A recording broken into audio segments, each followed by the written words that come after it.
Hi everybody, and welcome to this video tutorial on high pass sharpening in Photoshop. Okay, so high pass sharpening, what's it all about? Well, I've talked to a lot of photographers over the years, and the general consensus is that this is the best method of sharpening. A lot of the newer photographers ask me which my preferred method is, and I have to say that it's high pass sharpening every time.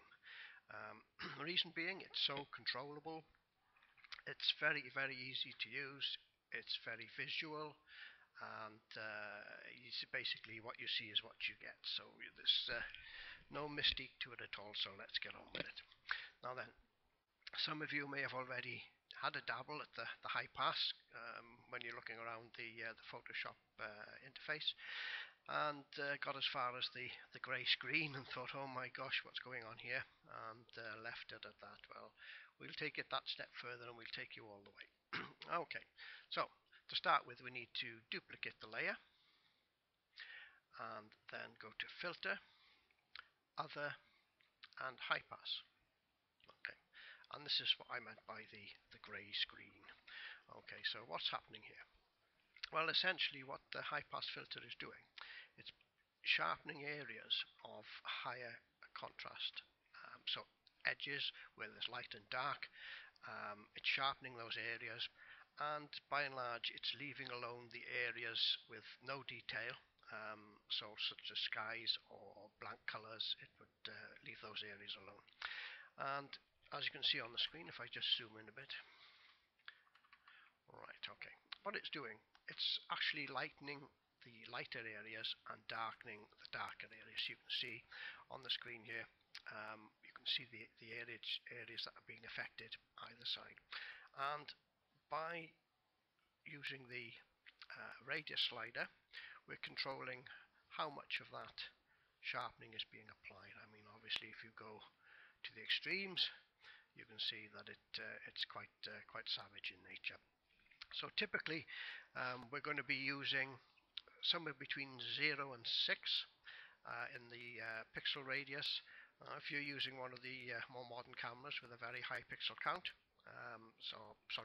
very high megapixel count, somewhere around 18 megapixel, then you're going to get fairly large images, and the larger file size will handle more sharpening. So for my particular purposes, my images come out at somewhere around the 7 to 9 megapixels, so I typically use a radius of between 2 and 3 for my images. Sometimes I'll push it a little bit further. It really does depend on the image, the detail inside it, and what you're trying to achieve. Okay, so having set this now at around the 2.5, I'm going to click OK. And although this may be slightly over sharpened, it's not a problem, because the one good thing about this method is it is ultimately controllable. But what we need to do now is we need to create a blending mode, or select a blending mode I should say, that suits what we're trying to do. So we go to the blending modes drop down, and we go to the area of the blending modes associated with contrast, and that's the overlay, soft light, hard light, vivid light, linear light sort of area. Now then, each of these will give you a different effect of sharpening. So for instance, if I select overlay, we will just zoom out a fraction, and if I click this on and off, you can see the sort of sharpening that's being applied. Whereas if I select linear light, it really hits it, and it's too much. You can see now it's producing halos and very strong white lines around the outlines there. So let's go back to overlay. Okay, so you see that's greatly reduced the haloing and the white lines. So as a global sharpening, that may be it. That may be all that you need to do. You can also control the amount of sharpening by using the opacity slider in the layers palette, from anywhere from 0 up to the 100% sharpening that we applied. So like I say, even if you over sharpened it a bit initially, we can knock that back then with the opacity slider in the layers palette. But one of the main features that I like about the high pass sharpening is the fact that it's got so much selectivity as well. We can pick out individual items in the image and sharpen them to varying degrees, and to do that we need to mask this layer.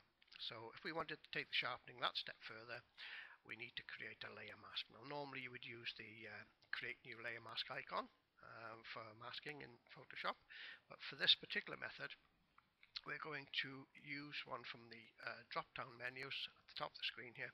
If you go to layer, layer mask, and then select hide all, and effectively what happens is the sharpening that we've just applied has been hidden under that mask, and now we can bring it back in varying degrees. So using white as the foreground, selecting the brush tool and choosing what opacity we want the brush, we can bring back sharpening, as I say, in varying degrees throughout the image. So typically with my landscape work, I like to give that sort of front to back sharpness, and sometimes if you haven't got the focus point quite right, this can also help to improve matters there. Okay, so with the brush selected at set at 100%, just going to enlarge the brush, and the bottom left hand corner of the image here with the rocks with the seaweed, from the right hand corner diagonally up to the bottom of that little pier, I'm going to give it 100% sharpening there. Okay, so if we look at the layer mask, we can now see that the black has been taken away and substituted with the white, which has brought the sharpening through from underneath the mask. So by dropping the opacity now to around the sort of 75%, there we go, I can now sharpen the rest of the foreshore and the seawater here and the bottom of that pier. Okay, so just going to hit that. I'm keeping my finger on the mouse, by the way, on the mouse button, so that the sharpening is applied evenly all over that area, trying to catch it all. And there we are. Now if we look at the layers palette, you can see the difference. You can see that we've got a lesser degree of sharpening, and that's portrayed by the lighter grey in the mask. So again, I'm going to knock the opacity back again down to around the 50%. Zoom in a wee bit, and then I'm going to give the pier its sharpening, and these little protrusions that are coming out of the top. So I'm just hitting the whole pier now with its 50% sharpening. Okay, right, so if we look in the image now, we can see that we've got, just missed a bit there, there we go. We can see we've sharpened the pier to 50% now, and we've got a sort of 50% grey in the layer mask. Now then, I don't normally sharpen skies, but this is also handy if you wanted to just sort of give your clouds a little bit more definition.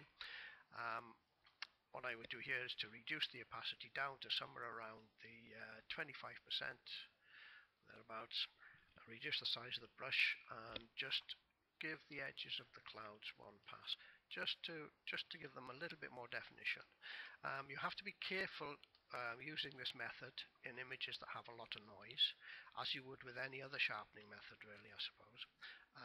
This is why I say I don't normally sharpen skies, because skies is normally where you get quite a bit of noise. But if you've got noise reduction software, I would advise that you run that before you start any sharpening on your images. So okay, so you can see now that we've globally sharpened the image at first, and then we've gone and we've introduced that layer mask, and we've selectively sharpened the image from the front to back, and that gives us a nice the impression of clarity right through the image. Okay, so as you can see, with the ultimate adjustment that we've got, it's got to be suitable for other types of photography too, and especially your portraiture, where you can sort of use this to selectively sharpen eyes, lips, etc., without affecting skin tones or even just wisps of hair. And you literally have got so much control. You can go right into an image to the smallest degree and to the slightest degree of sharpening, to the strongest. So plenty of control there. All right, looking at going a step further then, or just using it on another type of photography, the old macro. And here we can see we've got a shield bug, and we'll do the same thing here. Obviously we wouldn't want to sharpen the whole image, background's quite soft anyway, but I just want to give this chap a little bit more impact in the image and sharpen him up a bit. Okay, so again it's filter, other, high pass. So you can leave the radius the same, and this time I'm going to go to vivid light because I want a good bit of sharpening on here to bring him out. So that's what we have before. Sorry, that's what we have after the filter's been applied. That's what we had before, so you can see there's quite a bit of difference in the overall sharpness. But I don't want to apply the sharpness to the whole image, because if there are, as I say, any bits of grain in the image, it's going to highlight them as well. I'm going to keep that background nice and soft. So we go to our layers and layer masks, hide all. That's hitting it, so now we need to bring it back through. I'm going to bring the sharpness up to 100%, and I'm just going to hit the shield bug here. And as you can see, it's bringing that sharpness through nicely, especially around the eyes, which is very important. And there we go. To the forelegs. As you can see, it's a very, very quick and easy method of sharpening. So there we go, and I just want to catch the front edge of this leaf where it's sharpest. Just there we go. Just bringing definition to those edges there. All right, that's good.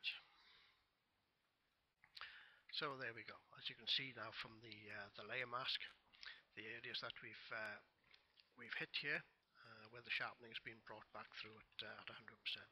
So if I just zoom out and take the tools off the screen, there you can see he's now standing proud, really nice and sharp against that nice diffuse background. Okay, so that's it. That is high pass sharpening. Very easy, as I say, very hands-on, very intuitive. You're actually looking at what you're getting as you're doing it with ultimate control, and in my opinion, as I said previously, the best method of sharpening. Obviously you have to watch that you won't overdo it, as with all things in Photoshop, sometimes less can be more, but you've got that ability to go strong if you wish, or subtle if you wish. Okay, so I hope you enjoyed the video tutorial, and that you'll find it useful and easier to use than perhaps the methods of sharpening that you're using at the moment. So with that, I'll say thank you all for watching, and I hope you enjoy watching as much as I've enjoyed making this video. And all you togs out there, keep up the good work, and I'll say goodbye for now.